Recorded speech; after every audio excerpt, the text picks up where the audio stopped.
Lottery की ticket. देखिए, रीना है, ये मीना है, ये शीना है, ये नीना है, जिसको चाहे ले ले। शर्म आनी चाहिए आपको इस उम्र में। अरे, उम्र का रोग जिस्म को लगता है, जिगर को नहीं। दिल तो हमेशा जवान रहता है। मैं बूढ़ा हो गया हूँ, मेरा दिल नहीं। अपने दिल की खुशी के लिए आपने मेरे दिल की खुशी को पैरों तले रौंद दिया।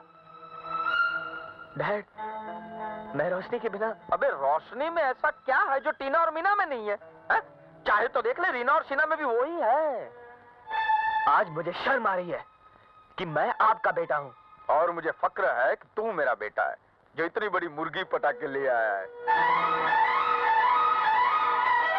इसका मतलब आप मेरे प्यार को बेच आए हैं। तो दौलत भी तो ढेर सारी लाया हूँ ना मैं। आपकी निगाह में दौलत ही सब कुछ है, मैं कुछ भी नहीं, मेरी खुशी कुछ भी नहीं। दौलत से हर खुशी खरीदी जा सकती है बेटा। तो मैं ये घर छोड़ के जा रहा हूँ। इस दौलत से आप एक बेटा खरीद कर ले आइए। सेठ जी, रोकिए इसे, ही सचमुच जा रहा है। अरे, उसे रोकूंगा तो ये सूख चैन सब चला जाएगा मेरा। तो फिर एक काम करो, उसे कह दो कि आप उसके बाप नहीं हो। धनीराम, आपके चिल्लाने से मैं खामोश नहीं होने वाला। आप बाप नहीं हैं, कसाई हैं, कसाई, जो बकरी के बच्चे के लाख रोने और गिड़गिड़ाने के बाद भी थोड़े से पैसे के लिए उसे हलाल कर देता है। धनीराम, अपनी जबान पे लगाम दो। क्या करोगे? हैं? क्या करोगे? ज्यादा से ज्यादा नौकरी से निकाल दोगी, यही ना? लेकिन जो अपने बेटे का नहीं हुआ वो मेरा क्या होगा? सेठ मंगताराम, आज मेरा शक यकीन में बदल गया है कि सूरज आपका बेटा नहीं है। आप उसे कहीं से खरीद के लाए हैं।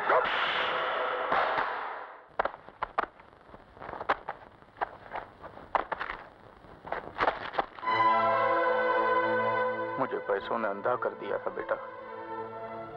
एक पल के लिए मैं ये भी भूल गया कि तू ही मेरा सब कुछ है। और ये अंधेपन में मैं ये भी भूल गया था कि तेरे अलावा मेरा इस दुनिया में कोई भी नहीं है। अपने हाथों से आग लगा दिन रुपयों को। मुझे सिर्फ मेरा बेटा चाहिए, उसकी खुशियां चाहिए और कुछ भी नहीं। अब क्या फायदा डैड? रोशनी को तो आप बेच ही आए हैं और कल उसकी सगाई होने वाली है। मंगताराम, अगर 10 लाख में अपने घर की रोशनी को बेच सकता है तो 20 लाख में खरीद कर वापस भी ला सकता है। डैड, एक बात बताऊं बेटे, दुनिया में अभी तक किसी गवर्नमेंट ने ऐसे नोट नहीं बनाए जो एक बाप से उसके बेटे को खरीद ले। किसी ने नहीं बनाए। कौन हो तुम?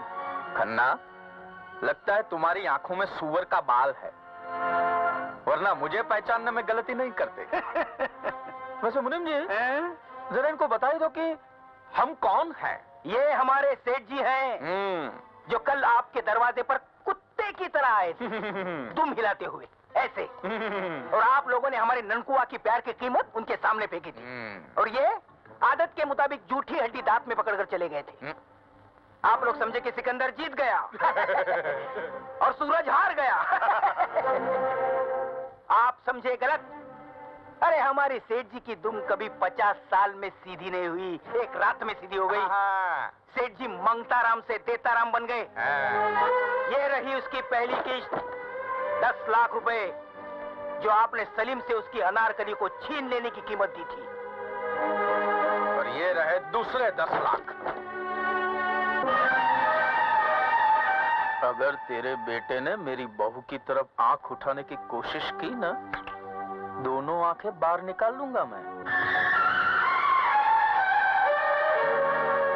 शकुंतले, शकुंतले, शकुंतले। शकुंतला देवी, दरवाजे पे बारात आ गई है, दूल्हा खड़ा है। आप जाइए और बारात को ले आइए। हैं? अगर आप नहीं जाएंगे तो फिर मैं ही बारात को अंदर बुला लेता हूँ। सूरज!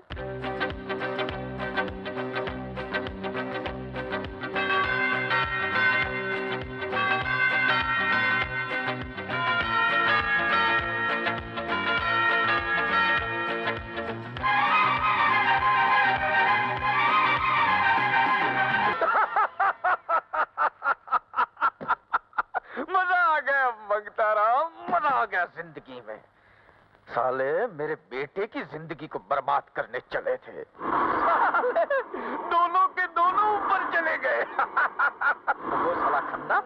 खन्ना साला बोलता था, खन्ना कोई गंदा नहीं है जो चूस के पी जाए। ऐसे पी गया हूँ खन्ना कि डकार भी नहीं ली। और वो साला डॉक्टर साला दूसरे के बिस्तर पे सोता रहा और आया था मेरे घर में आग लगाने। साले की चीता को हाथ देने वाला भी कोई नहीं मिला।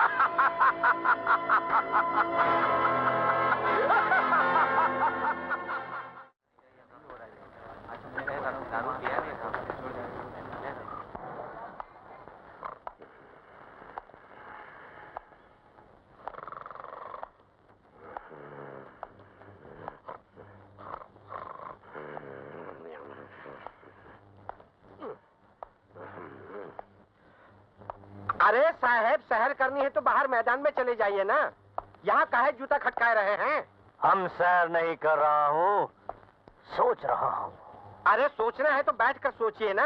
आपकी खटर पटर से हमारी नींद टूट जाती है। ए बुड़बक, तुम यहाँ ड्यूटी करने आए हो या सोने? जौने दिन से आपने ड्यूटी ज्वाइन की है, न वो खूनी को नींद आती है न आपको। वो मारे जा रहा है और हम मरे जा रहे हैं। ससुर का नाती।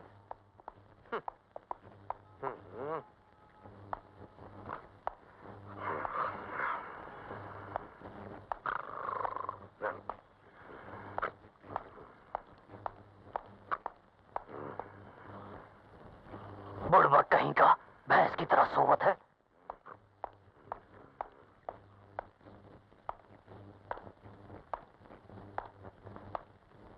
सुनो। जी साहब। शकुंतला देवी से कहो इंस्पेक्टर राम भजन सिंह उनसे मिलने आए हैं। जाओ। जी हुजूर।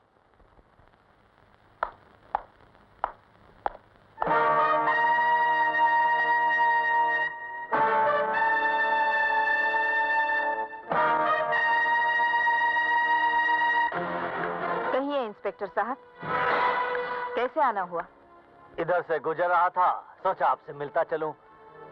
ये सेठ मोहनलाल जी का तस्वीर है ना?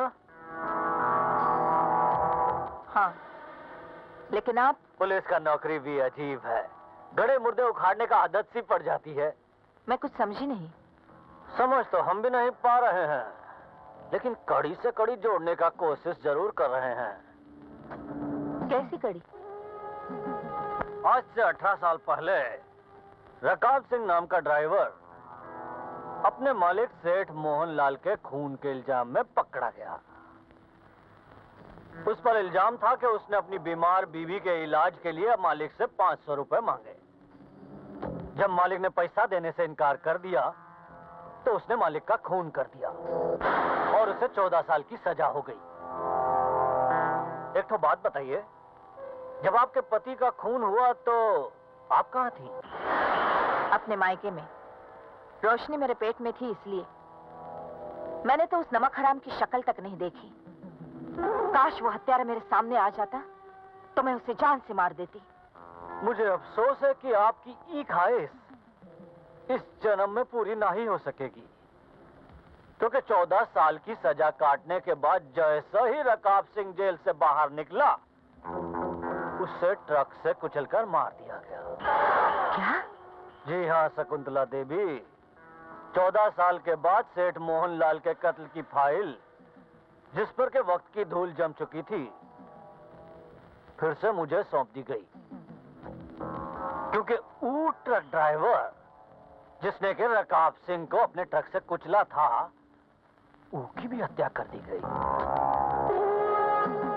चौंकिए मत, अपने पति को खोने के गम में आप ये भूल गई हैं कि जिस रात आपके पति का कत्ल हुआ था, उसी रात उनकी तिजोरी से 20 लाख रुपए के जेवरात भी चोरी हुए थे। हाँ, लेकिन पुलिस ने कहा था कि वो जेवरात रकाब सिंह के पास से बरामद नहीं हुए। करेक्ट। अगर वो जेवरात रकाब सिंह से बरामद नहीं हुए तो जेवरात गए कहाँ? जमीन खा गई या आसमान निकल गया? इंस्पेक्टर, कहीं ऐसा तो नहीं कि वो जेवरात कत्ल की रात से पहले ही तिजोरी से निकाल लिए गए हों और रकाब सिंह के जेल से छूटते ही ये खतरा पैदा हो गया हो, कहीं असलियत का पता तो नहीं चल जाएगा, इसीलिए रकाब सिंह को ही मरवा दिया गया हो। इंस्पेक्टर, तुम होश में तो हो? तुम जानते हो क्या कह रहे हो और किससे कह रहे हो? मुझे लगता है मैंने आपकी किसी दुखती रग पर हाथ रख दिया है। बात आपको बता देना मैं अपना फर्ज समझता हूँ। डॉक्टर माथुर, मिस्टर खन्ना और मिसेस जगतपाल का कत्ल महज इत्तेफाक नहीं है। ये कत्ल आपके पति के कत्ल से जुड़े हुए हैं। आप जरा होशियार रहिएगा। वैसे बाय द वे आपके साथ और यहाँ कौन कौन रहता है? हाय बुआ जी। ये मेरे भाई का बेटा है चुन्नू, नमस्ते। नमस्ते। और मेरी बेटी रोशनी। आपकी बेटी दिखाई नहीं पड़ रही।